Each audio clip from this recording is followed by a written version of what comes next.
exhibits are open. First building here, Living Reef, is going to be primarily under red lights. All of the other exhibits will be under normal lighting. We're going to have diver presentations in the open ocean exhibit at the bleachers at 7 o'clock and 8 o'clock. There's going to be Back to the Future shorts playing in the Sphere on the half-hour and hour marks. And then we are going to have live music here in the plaza right here. So the DJ will be playing all night, and singer Cheryl will be singing at the kind of 30-minute marks.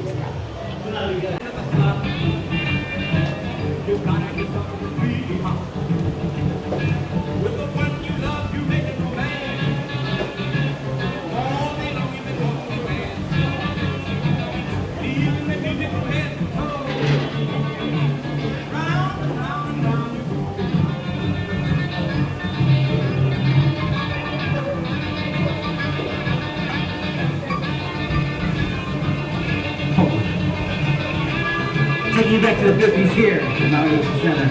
DJ Ron here in the mix. We got a lot of things going on. So we're going to bring show Renee up here. But don't forget these epic, incredible one-night only.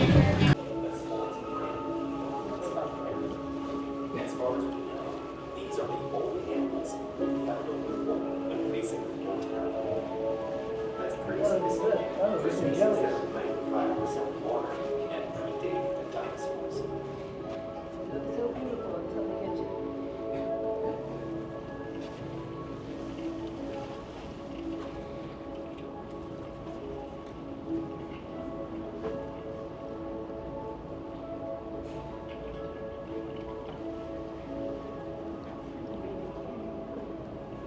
Look at these. Those the upside down jellies? Yeah. Yes. I can see.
Aloha everyone, welcome to Sharks After Dark. My name is Ella, I'm a marine naturalist here at Maui Ocean Center.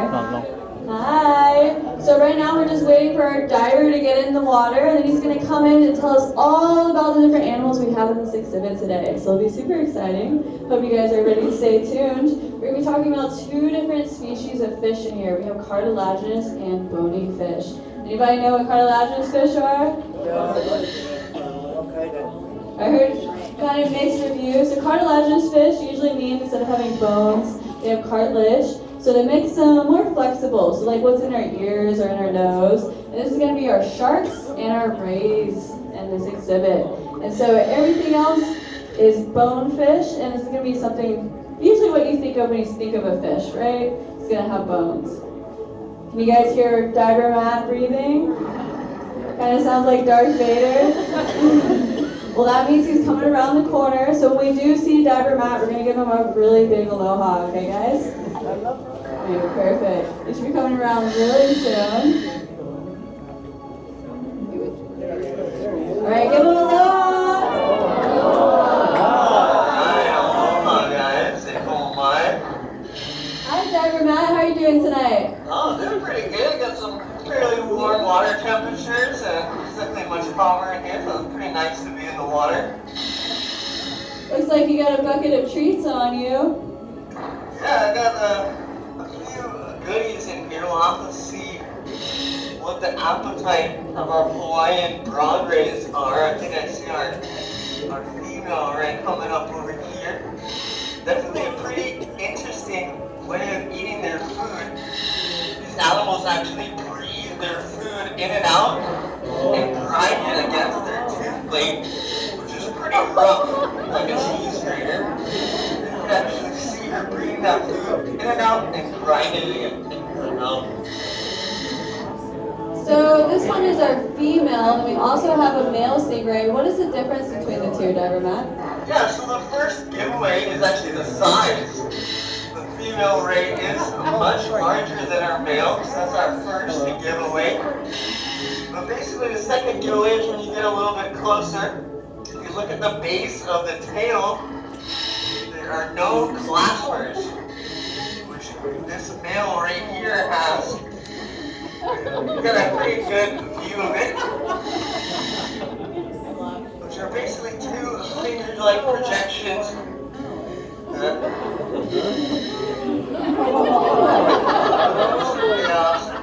So often here at the aquarium, people will mistake these guys for manta rays. What is the difference between stingrays and manta rays? Yeah, so definitely a few differences. First, that name stingray. As you can see, these guys do have their barbs or their stingers resting on their tails. Manta rays do not have those barbs or those stingers.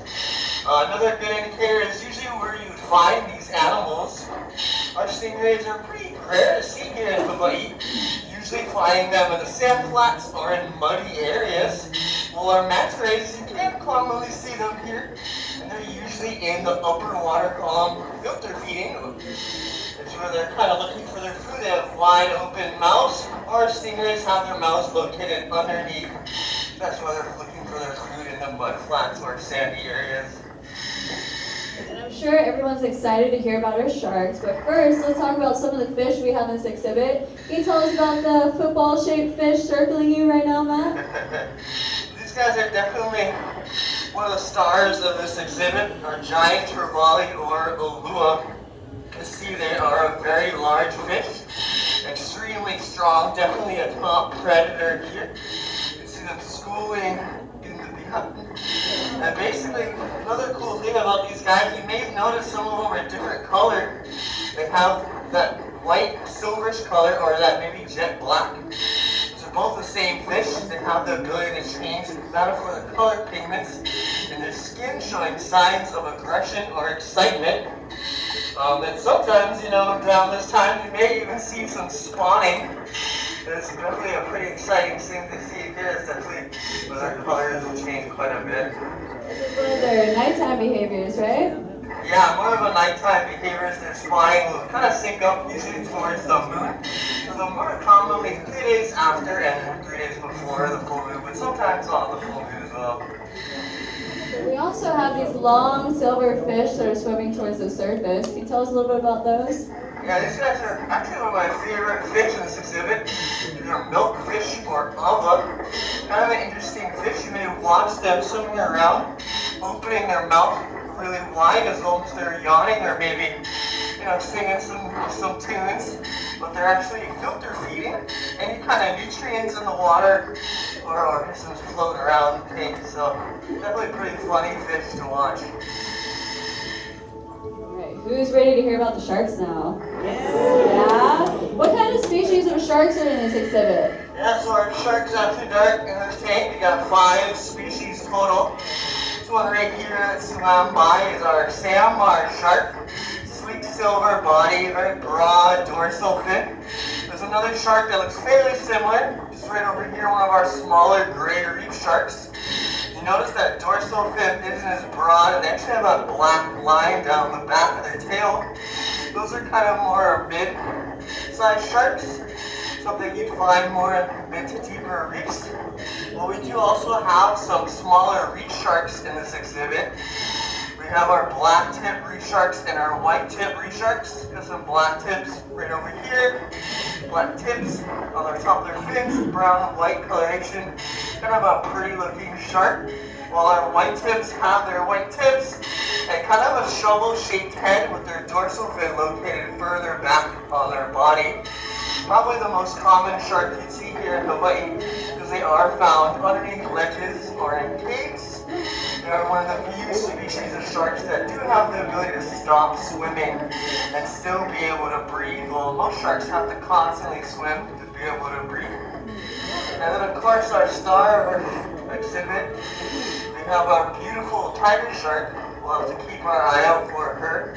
She has a beautiful pattern on her side. She does tend to spend most of her time around the surface of our exhibit. Definitely give a shout out if you see the tiger shark swim by. Will you tell us a little bit about the feeding behaviors of the sharks in this exhibit? Yeah, you know, as you guys just saw coming in here feeding these rigs, quite a few sharks in this exhibit. You know, they're kind of portrayed as those man-eating machines, where an animal is always on the hunt for flesh or always ready to attack. In that sense, it's not necessarily true. They are apex predators, predators, but they're also very reserved animals. They have some amazing senses. They have a very slow digestive system, which allows them to go long periods of time without meals. And they'd much rather use those, they have a sense of smell, sense of hearing, even that sixth sense, and to actually pick off things that are maybe distressed, weak, injured, or diseased and dying. And by doing so, as acting as an opportunistic hunter or sometimes even a scavenger, they actually provide a very important role in our oceans. So, in one of our exhibits, we have a quote on the wall that says, "You should be afraid if you don't see sharks in the ocean." Can you explain a little bit to us what that means? Yeah, you know, in a lot of cases, it's been found that in areas where sharks have been either removed or overfished, that environment or that ecosystem has then slowly been to fall apart. There's a study saying that in areas where tiger sharks were basically over-harvested, the base seagrass would disappear, thus not providing that predatory role, chasing away and other sea turtles. So it kind of keeps everything in line and in balance in our oceans, and we actually need them to provide that role. So I'm going to take this time to see if anyone in the audience has any questions for Diver Matt. He is a marine biologist. This is a great time for any shark questions or general questions about the open ocean in Maui. When is pupping season for tigers? Okay, when is pupping season for tigers? That's a good question. So basically, usually in the summertime is when we're seeing that pupping. Have noticed that sometimes, although around October and September is another pupping season for different species, so it kind of fluctuates on that estimate per species. Any other questions from the crowd today? One right here. Is there a best behavior, like if we're in scuba diving and a shark's approaching? That's another great question. What's a good behavior or good practices when scuba diving if a shark swims up to you? Yeah, really good question. If you're kind of noticing me in this exhibit tending to be calm, slow body movements, if I was in this exhibit right now and I was frantically splashing around on the surface, or maybe appearing distressed, the shark's behavior may be a little different. So definitely remaining calm, almost kind of the same sense as if you're approaching a dog you don't know. You want to remain confident, calm. If it is coming at you, then it's a good chance to keep eye contact, and in some cases actually swim towards the shark. So definitely very respectable, and staying calm is the best thing to do in a shark's experience. Any other questions tonight? Mahalo, everything. Well, I have a question for you, Diver Matt. So this is a question I get all the time, and why are the sharks not eating the fish in the exhibit? Yeah, I definitely heard this question a few times as well. I think it kind of goes back into that role they provide in their hunting behaviors. So you can see, we worked really hard to keep this exhibit clean and healthy. These animals are offered a dead food source, which they prefer to eat. So they don't necessarily have the need to risk injury and waste energy chasing these very healthy, strong animals. Although we do see predation in this tank, sometimes when an animal is getting to the end of its life stage, these sharks will actually tune into that and pick it off. So it does occur, but as you can see, it is not quite common.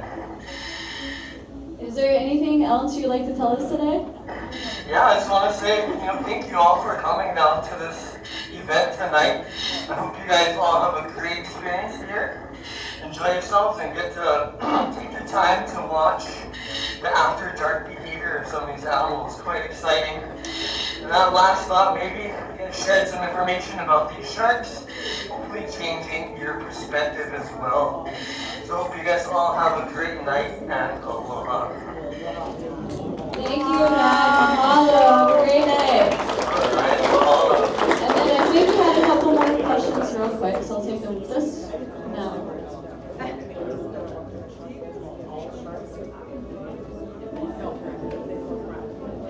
Yeah, that's a great question. So she's essentially asking if all sharks will attack if they feel threatened. So sometimes I've heard of people being bit by a shark when they were rescuing a shark. So sometimes when a shark's trapped and maybe you're trying to release it, it's kind of like a cornered dog essentially. Sometimes when a dog's cornered, you might get bit. Same thing applies to sharks. It's not always guaranteed, of course. Any other questions for you guys tonight? Okay, if not, I'll be hanging around for a little bit. If you do have any other questions, I hope you guys are having a great time at Sharks After Dark. Big mahalo. Thank you.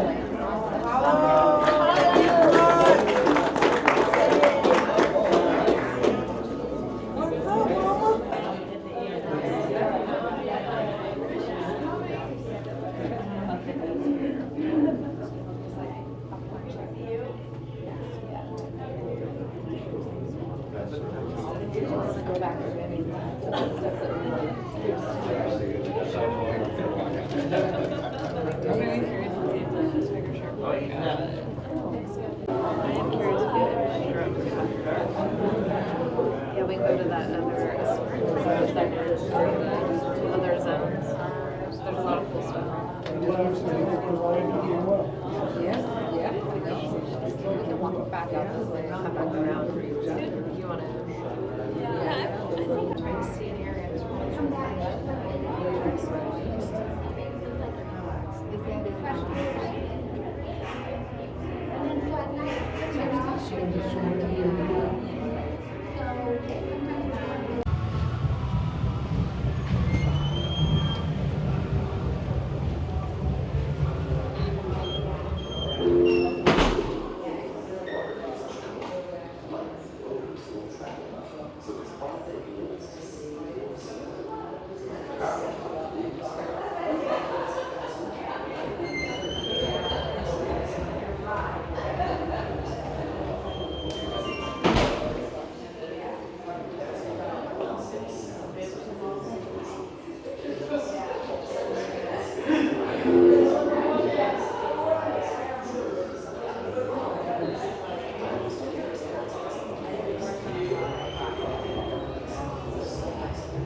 Let's go.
know what?